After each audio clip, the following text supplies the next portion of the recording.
আরাফাতের ময়দানে সারাদিন অবস্থান এবং রাতে মুজদালিফায় খোলা আকাশের নিচে রাত্রি যাপনের পর রোববার মিনায় ফিরেছেন হাজিরা।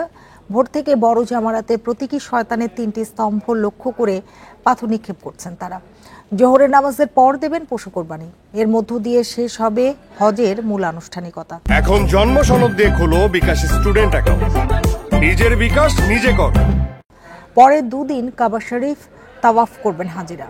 এর আগে আরাফাতের মসজিদের নামিরা থেকে এবছরের হজের খুতবা পাঠ করা হয়।